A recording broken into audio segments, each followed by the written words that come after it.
was initiated into the Skull and Bones Brotherhood of Death in 1968. The ceremony took place at the Society's headquarters, which is a stone building with almost no windows. This mausoleum-type building is known as the Tomb.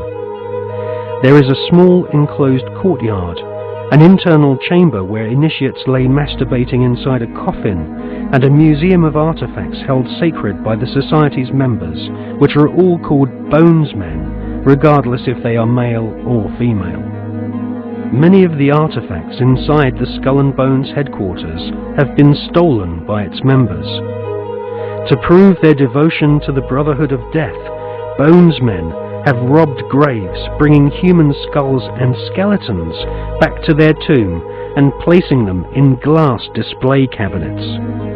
For nearly 40 years, George W. Bush has been an active member of this most bloodthirsty occult secret society.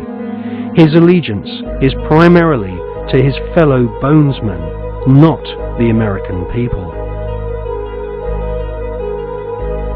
In order to prove his devotion to the Skull and Bones, Prescott Bush, grandfather of George W. Bush, savagely desecrated the grave of Apache Indian chief Geronimo. Prescott Bush robbed Geronimo's grave and had Geronimo's skull placed in a display case alongside the Order's other treasured possessions, which include silver tableware from Hitler's Eagle's Nest headquarters in Nazi-occupied Austria. Welcome to the satanically inspired secret world of the Skull and Bones Brotherhood of Death.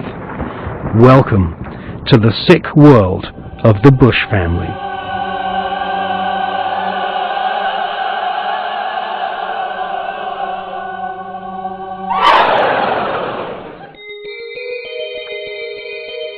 The Skull and Bones headquarters is on the campus of Yale University.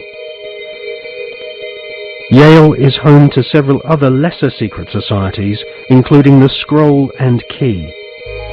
Alexandra Robbins is an American journalist who has written a book about the Skull and Bones called Secrets of the Tomb. In her book, she traces the origins of this cult, which was funded from profits of the Russell Company in the early 1800s. The Russell Trading Company was nothing more than an opium trading empire, which, still to this day, is the corporate arm of the Skull and Bones Secret Society. William Huntington Russell had travelled in Germany during his student years and was befriended by a disciple of Adam Weishaupt's Bavarian Illuminati. Upon returning to the USA in the early 1800s, Russell used some of his family's opium wealth to fund the building of the tomb at Yale University. Russell initiated several of his fellow classmates, including Alphonso Taft, who would go on to become the Secretary of War and Ambassador to Russia. Alphonso Taft's son became President of the United States, and so a time-honored tradition of hereditary membership of the Skull and Bones Brotherhood of Death was begun. We see this tradition continued to this day, with senior bonesmen encouraging young initiates to marry into each other's families, their sons and daughters following in their parents' footsteps and becoming disciples of this most unholy of orders. In the Hollywood movie Brotherhood of the Bell, we see an initiation ceremony, which is a common occurrence on the campuses of America's elite Ivy League secret societies.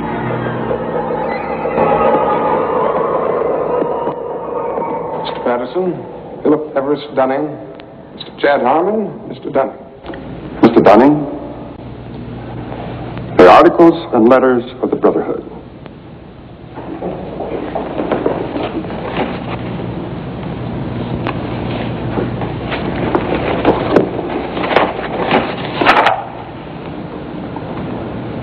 You swear that having been entrusted with these articles and letters since midnight this night, that you alone read them and did not communicate their content to any person whatsoever?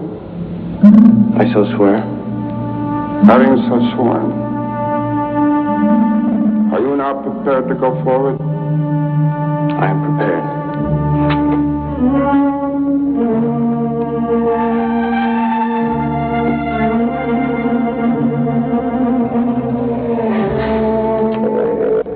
Mr. Dunning, for over 200 years, Brothers of the Bell have been initiated before the spell, and in the same ceremony, at sunrise. 22 years ago, Mr. Patterson stood due east in your place, and I became his senior, as Mr. Patterson is now yours. One day, Mr. Patterson will stand due south, and he will induct a Brother of the Bell, and you will become senior. See, in this fashion does the Brotherhood express its continuity. It will continue long after all of us are dead. But that continuity depends upon one thing: obedience. Absolute obedience. If and when you are ever called upon by Mr. Patterson to pay your due bill, you must comply, whatever is asked of you. So that bill may come due tomorrow, in 20 years, or never. It will not be a matter of money.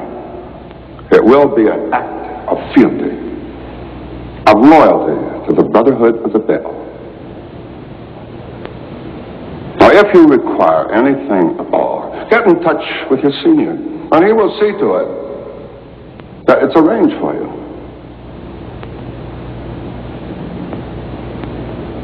Are you ready for the oath? I am. The oath, gentlemen. I, Chad Dunning, do swear in absolute faith that I shall reveal no secret of the Brotherhood of the Bell, that I shall respect my brothers and myself, that I will act as they desire, secure their interests as if they were my own. And I pledge this, my honor, my fortune, and my life.